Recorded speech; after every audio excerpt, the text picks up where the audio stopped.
یہ جو ایران پہ مس کیلکولیشن ہوئی ہے، اصل میں اس کا سارا ذمہ اور قصور جو ہے وینزویلا کا ہے، اور وہ اس طرح سے کہ وینزویلا کے اوپر حملہ کیا گیا، وینزویلا کے صدر کو اٹھا لیا گیا اہلیہ سمیت، تو وائس پریزیڈنٹ جو تھیں وہ فوراً انہوں نے حامی بھر لی ایک ڈمی حکمران بننے کی اور حکومت کرنے کی، اور وہاں پہ سب کچھ خیر و عافیت سے انجام پا گیا، کوئی گولیاں نہیں چلیں، کچھ نہیں ہوا، پوری ملک نے اپنے آئل فیلڈز کو سرنڈر کر دیا۔ فاسٹ فارورڈ ایران کے اوپر آتے ہیں، ایران کے اوپر انہوں نے آپریشن کیا، رجیم چینج ہو گئی، یعنی کہ پورے کے پورے اوپر کا لاٹ جو ہے وہ شہید ہو گیا، اور جو نئے رجیم آئی وہ اسی لاٹ کا ایک سخت ورژن جو ہے وہ سامنے آ گیا۔ تو اب اس کے بعد ان کو لگا کہ ختم ہو جائے گا سب کو، جو ختم نہیں ہوا، پوری قوم جو بٹی ہوئی تھی وہ ڈٹ گئی آپس میں وہاں پہ، اور یہ ایک بہت بڑی مس کیلکولیشن ہو گئی کہ یہ وینزویلا اور یہ ایران دونوں میں اتنا زمین آسمان کا فرق کیسے ہو گیا۔ آپ دیکھ رہے ہیں کھرا سچ، میرا نام مبشر لقمان ہے، اور آج جو بات کرنی ہے کہ واٹ نیکسٹ، اگر یہ جنگ ایک ہفتہ اور چلتی ہے تو اس کے اس دنیا کے اوپر کیا کیا اثرات پڑیں گے، ہماری زندگیوں میں کیا اثرات پڑیں گے۔ آلریڈی ہمیں پیٹرول کی صورت میں ایک تحفہ مل گیا 55 روپے، جو پیٹرول مہنگا ہو گیا کیونکہ آبنائے ہرمز کے اوپر تکلیفیں ہیں، بندشیں ہیں، گو پاکستان پھر بھی اپنے جہاز لے آیا،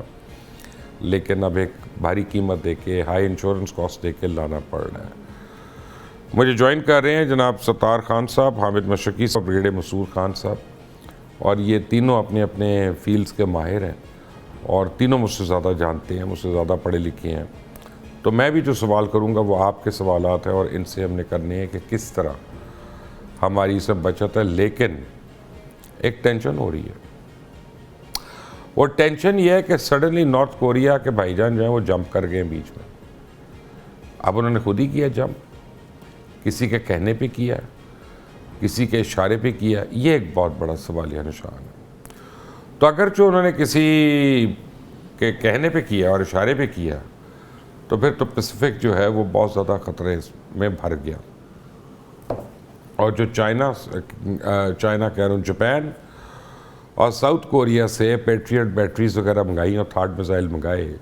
اور تائیوان سے جو بیٹریز اور میزائلز منگا لیے مڈل ایسٹ میں اپنے ڈیفنسز کو بیف کرنے کے لیے، تو سڈنلی پتہ چلا کہ یہ آدمی ادھر بیٹھا ہے، اس کا ہاتھ تو نیوکلیئر بٹن کے اوپر ہے، اور اس پر نیوکلیئر بیلسٹک میزائلز بھی ہیں، اور یہ جب دل کرتا ہے چلاتا ہے ایک میزائل، اور اس کے بعد سو جاتا ہے جا کے، وہ گرے نہ گرے، اس کو کوئی ٹینشن نہیں ہے کہ کہاں پہ گرے۔ تو یہ تو بڑی جنگ ہو سکتی ہے، اگر یہ ہو گئی کسی طرف اس میں سے آگ بھڑک گئی، تو کیا ہم تیسری جنگ عظیم کے دہانے پہ ہیں؟ Brigadier Masood Khan, what is happening to the world now? جی ہاں بہت شکریہ۔ دیکھیں جس طریقے سے ڈیولپمنٹس ہو رہی ہیں، اور ایک زمانے میں کنسپٹ تھا کہ یونیپولر ورلڈ کا تھا، اور امریکا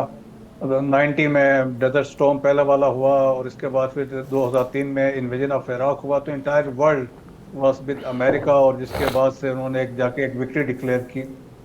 اور لیکن اس کے بعد یہ ہے کہ اب یہ ہے اب دنیا مان رہی there is a decline of this empire, اور اس میں جس طریقے سے اب there is a multipolar world ہے، the world has split into 3 powers ہے، اور امریکا ہے، چائنا ہے، اور رشیا ہے۔ اور جس طرح آپ نے بھی مینشن کیا کہ وینزویلا کا، تو وینزویلا میں جس طرح انہوں نے کوشش کی تھی کہ ایک وہ وہاں پہ جا کے ایکٹیویٹی کی، اور جا کے انہوں نے ٹیک اوور کیا، پریزیڈنٹ کو اٹھا کر لے آئے۔ سو جب ایران میں کیا تو سوال یہاں پہ اٹھا کہ who could be the ڈیلیسی آف ایران، کہ کون کس کو وہ ریپلیس یہاں پہ کرے گا۔ تو یہاں پہ ایسا ہوا، ایسا نہیں۔ اور یہاں کے پھر دیکھیں کہ ایران اب موسٹلی امریکنس مانتے بھی ہیں، دنیا بھی اس بات سے ایگری کرتی ہے کہ امریکہ واز ڈریگڈ۔ مارکو ریبیو سے سوال پوچھا گیا کہ آپ اس جنگ میں کیوں آئے، تو انہوں نے کہا ہم اس لیے آئے کہ اسرائیل نے حملہ کرنا تھا، اور اس کے جواب میں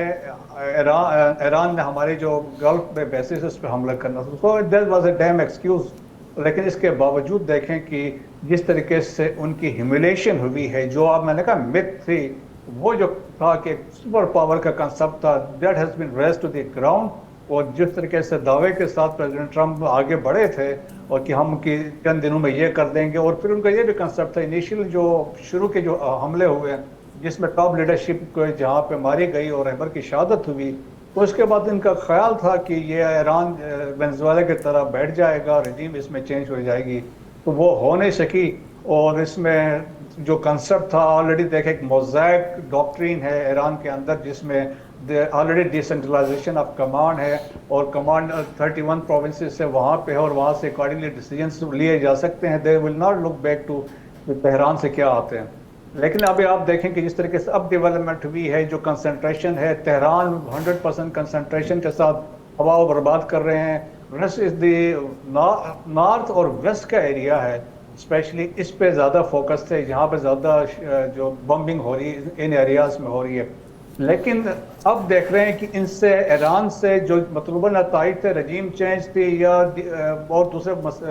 ڈیمانڈ سے وہ ہو نہیں سکی تو اب جو آپشنس وہ میرے خیال میں ورک آؤٹ ہو رہے ہیں that is one is Kharg island ہے کہ اس پہ وہ کیا کریں یا اس کو ڈسٹرائے کریں یا اس کو سیز کریں یا اس کو ٹیک اوور کر لیں. That is one option. Second option اس بات پہ بھی بات نہیں ڈسٹرائے تو کر ہی نہیں سکتے. ڈسٹرائے کریں گے تو انہوں نے پورے مڈل ایسٹ کی ریفائنریز کو اڑا دینا تو پھر